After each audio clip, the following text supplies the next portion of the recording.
ये मुझे बताइए कि इंडिया में या नेबरिंग में बांग्लादेश में और पाकिस्तान में वहाँ पे कितनी जो ऐसी ड्रग्स हैं उनके नेशनल जो ड्रग रेगुलेटरी अथॉरिटी जो है वो उसको रेगुलेट करती है, और पाकिस्तान में क्या है? देखिए, पाकिस्तान में सबसे पहले तो ड्रग एक्ट का जो सेक्शन 12 है, फेडरल गवर्नमेंट एम्पावर्ड है हर दवा की कीमत का तयन करना, हर दवा की फेडरल गवर्नमेंट फेडरल गवर्नमेंट का अख्तियार है, सेक्शन 12 ड्रग एक्ट का है। जबकि हमारे नेबरिंग कंट्रीज़ में ये अख्तियार सिर्फ जो असेंशियल मेडिसिन उन्होंने डिक्लेयर किए हैं उनका अख्तियार उन्होंने रखा है अपने पास, कि सिर्फ 300 के करीब इंडिया में है, 117 के करीब बांग्लादेश में। इन जो ये असेंशियल मेडिसिन होती हैं जो कि आम आदमी के इस्तेमाल की होती है, इनके और हर कीमतों वक्त का मार्केट में मौजूद रहना चाहिए। इनकी कीमतों का तयन फेडरल उनकी हुकूमत करती है, या जो भी इदारा है इंडिया में NPPA कहते हैं, national pharmaceutical pricing authority, Bangladesh में ड्रग रेगुलेटरी अथॉरिटी है उनकी, या मिनिस्ट्री ऑफ हेल्थ है, वो करते हैं। पाकिस्तान में बदकिस्मती से ये जब 1976 में ये ड्रग एक्ट बना था, उस वक्त सोशलिज्म का दौर था, एक आवाज़ थी सोशलिज्म, कम्युनिज्म, तो उस वक्त का इख्तियार कंट्रोल माइंड सेट था। दुनिया इससे बहुत आगे, पूरी दुनिया में अगर आप कहें तो अद्वियात की कीमतों पर तयन नहीं है, तो मार्केट फोर्सेस तय करती हैं। एक कंपैरेटिव स्टडी बनाई गई और एक दौर में ये आवाज़ आई कि हमारे नेबरिंग जो हमारा दुश्मन मुल्क है सो कॉल्ड, और उससे दवाओं की कीमतों का कर लिया जाए। तो जब उन्होंने इसका तकाबली जायज़ा लिया तो पता लगा कि अगर तमाम एप्पल टू एप्पल दवाओं का कीमतों पाकिस्तान में इंडिया की दवाओं की कीमतों के बराबर है, तो 3 गुना दवाओं का कीमतों का इजाफा करना पड़ेगा मुकाबले बराबर लाने के लिए हमारे पड़ोसी मुल्क से। ये एक रजिस्टर्ड सर्वे इनके पास है। इस रीजन में साउथ ईस्ट एशिया में पाकिस्तान में अद्वियात दुनिया की सस्ती तरीन दवाएं हैं। ये मैं चैलेंज कर रहा हूँ, ये रजिस्टर्ड है, आप किसी भी सर्वे करवा लें और एक इदारा है IMS, उसके मुताबिक भी आप ले सकते हैं। तो पाकिस्तान में अद्वियात बहुत सस्ती हैं कंपैरेटिवली, और खुशकिस्मती से पाकिस्तान में क्योंकि नौजवान तकरीबन 60% हैं, तो अद्वियात का इस्तेमाल वैसे ही पाकिस्तान में वो कम करते हैं। तो कुछ दवाएँ, कुछ बीमारियाँ ऐसी हैं, डायबिटीज़ है, हाइपरटेंशन है, कार्डियोवैस्कुलर डिजीज़ हैं, या मेंटल हेल्थ के इश्यूज़ हैं, वो लॉन्ग टर्म दवाओं का इस्तेमाल होता है और वो बहुत कम है पाकिस्तान में खुशकिस्मती से।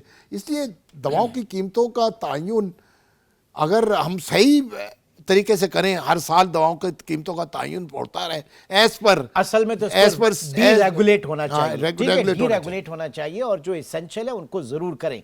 यहाँ पे जो रोल ड्रैप का है, ड्रग रेगुलेटरी अथॉरिटी, मैं इसके ऊपर भी बात करना चाहूँगा। वी हैव नैप्रा, वी हैव पैम्ब्रा, और इसके अलावा ओग्रा है, इसके आपके SECP है, वो सब भी तो एक इंडिपेंडेंट काम करते हैं, आज़ाद हैं, खुद मुख्तार हैं।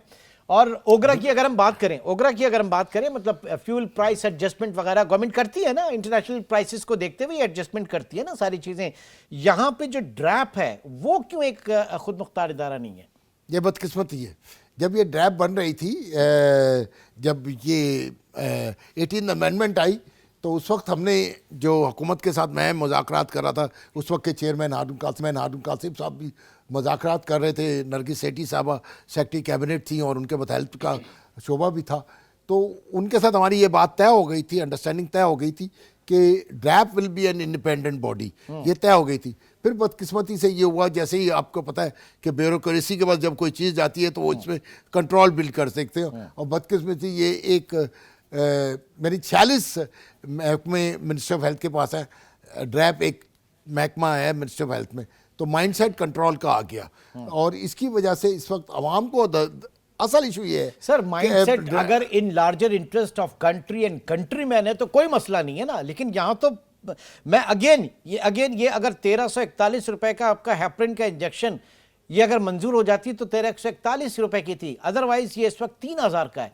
ये मैं असल में 3000 का, ये 4000 का, आपको हमें यकीन नहीं है कि वो सही भी है कि गलत है, क्योंकि उसका टेस्ट नहीं हो रहा। बिल्कुल हमें नहीं पता वो किस तरह का है, क्योंकि जब भी पाकिस्तान में कोई दवा रजिस्टर्ड होती है, जो रजिस्टर्ड दवा है उसको मुख्तलिफ मराइल से गुजरना पड़ता है और वो टेस्ट होता है। जो इदारा उसको बना रहा होता है या इम्पोर्ट कर रहा होता है वो जवाबदेही है उसकी, onus is upon that company या जो इदारा है उसका ओनस होता है ना कि दवा की क्वालिटी, मेयार, जो इंटरनेशनल स्टैंडर्ड है, फार्माकोपियाज हैं, यूएसपी है, बीपी है, उसके मुताबिक वो दवा का मेयार होगा, ये गारंटी है। अच्छा। लेकिन जब ये दवा स्मगल जो दवाइयाँ आ रही हैं, जो ये तो मैं कह रहा हूँ स्पूरियस दवाइयाँ। अच्छा, ये एक जो आप 262 दवाओं की बात कर रहे हैं जिनके हार्डशिप केसेस जो हैं वो फाइनल, अब तो ये 500-600 हो गई हैं साहब। 262 दो साल पुरानी बात है। ठीक है, 262 पे मैं रखता हूँ। ये मेरा पॉइंट ये है कि हार्डशिप केस जब फाइल करते हैं तो उसका पूरा डोजियर बनता है, पूरा डोजियर कंपैरिजन बनता है। हाँ, ये मुझे रीजनल लेवल पे, रीजनल लेवल पे कंपैरिजन, उसमें क्या-क्या चीजें लेवल होती पे हैं? कंपैरेटिव स्टडी बनाई जाती है।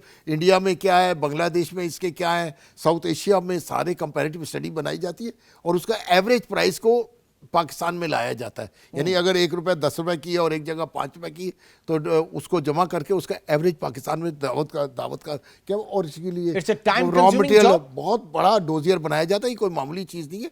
और इसके ऊपर जो कैबिनेट, इसके ऊपर जो कमेटी बैठती है उसमें प्रोफेशनल्स होते हैं, उसमें अकाउंटेंट्स होते हैं, उसमें सूबों की नुमाइंदगी होती है। जब इतना पावरफुल एक इदारा जो फेडरल गवर्नमेंट ने खुद बनाया हुआ है, उस इदारे की तजावीज़ को जब वो वफाक में जाती है कबूलियत के लिए, तो उसको नहीं कबूल किया जाता है। ये पॉलिटिकल मूव होते हैं। आपको पता है कि इस तरह की चीजें पब्लिक को आई वॉश करने के लिए और बताने के लिए, अगर ये पॉलिटिकल मूव भी है और in larger interest of country man है तो मुझे बदकिस्मती नहीं है, किस्मती नहीं है, ठीक है ना, तो मुझे कबूल है। नाउ बात ये है कि अगर ये इतना टाइम कंज्यूमिंग है और इतना इसमें एफर्ट्स लगती हैं और इतना डिले है, तो फिर justice delayed justice denied, very simple. क्या कहेंगे जी? देखें, मैं तो कोई सियासी आदमी नहीं हूँ, मैं I am a professional, so I will talk about the public problems. इस वक्त मुझे नज़र आता है, जब मैं किसी भी फार्मेसी में जाता हूँ, तो मुझे जिस तरह लोगों को तकलीफ होती है, मेरे अपने जानने वाले, एट एन एवरेज रोज़ हमें कॉल्स आती हैं, क्योंकि मेरे रिश्तेदार, मेरे दोस्तों को पता है मेरा दवा साज इदारों से ताल्लुक़ है, तो वो जिस तरह रिक्वेस्ट करते हैं कि फलानी दवा नहीं मिल रही, खुदा के लिए हमें अरेंज करके दो, हमें अरेंज।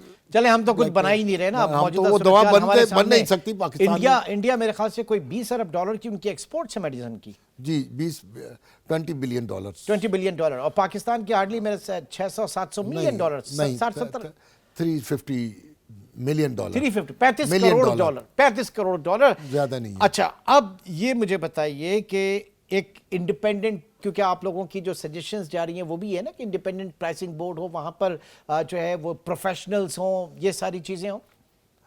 देखिए, बड़ा आसान हल है, इसको कॉम्प्लिकेट कर दिया गया है। हम हमेशा से ये कहते हैं कि आप असेंशियल ड्रग लिस्ट जो ड्रैप ने भी अप्रूव कर ली है, फेडरल गवर्नमेंट ने अप्रूव कर ली है, ड्रैप के WHO की मुताबिक जो WHO की लिस्ट है, अगर उसमें 250 मिलीग्राम की गोली है तो 250 मिलीग्राम की गोली WHO ने अप्रूव की है। उसकी कीमतों का तयन एक इंडिपेंडेंट बोर्ड करे और उसको वफाकी हुकूमत के पास जाने की कोई ज़रूरत ही नहीं है। आप वफाकी हुकूमत के पास कैपेसिटी और कॉम्पिटेंस भी शायद ना हो, क्यों, उनको क्या पता कि इंटरनेशनल मार्केट में ये कीमत रॉ मटेरियल की क्या है, मैन्युफैक्चरिंग कॉस्ट क्या है। Market forces decide, market forces. मैं यही कह रहा हूँ, प्रॉब्लम ये हुआ कि 40 साल पहले की पुरानी दवा जो 70 रुपए का जब डॉलर था, या 60 रुपए का, या 50 रुपए का, अब जब 300 रुपए का डॉलर हो गया, आप कंपैरेटिव करेंगे कि मैं दवा की कीमत को 200% कैसे बढ़ाऊं। क्या इंपैक्ट पड़ा? जो मल्टीनेशनल मेरे ख्याल से एक जमाने में कितनी थी, 30-35 थी पाकिस्तान में, 40-50 थी जनाब, 40-50 थी, अब तो 4 रह गई हैं। 4 रह गई हैं, 4 रह गई, सब भाग गए। और प्रॉब्लम यही है, कॉस्ट ऑफ डूइंग, सब भाग गए। और असल में क्या, देखें, इस वक्त $3 बिलियन की इंपोर्ट सब्स्टिट्यूशन कर रहे हैं हम। यानी अगर पाकिस्तान के तमाम दवासाज इदारे बंद हो जाएं और इंपोर्ट करनी पड़ेगी, $3 बिलियन की पाकिस्तान को अद्वियात इंपोर्ट करनी पड़ेगी। क्या पाकिस्तान $3 बिलियन की दवा इंपोर्ट कर सकता है, अफोर्ड कर सकता है under this financial crunch and crisis? तो हम तो पाकिस्तान ये अवाम की मदद करें, तो सस्ती दवाई दे रहे हैं, ठीक है। अच्छा, 95% पाकिस्तान में दवाओं की जो ज़रूरत है वो नेशनल फार्मास्यूटिकल कंपनियां पूरी कर रही हैं। अगर अब ये इंपोर्ट सब्स्टिट्यूशन की हम कर रहे हैं और अगर ये इंपोर्ट करनी पड़ गई, तो उस वक्त क्या क्राइसिस आएगा और वो कीमतों का क्या तयन होगा। खालिद मिसबा साहब ने भी हमें ज्वाइन किया।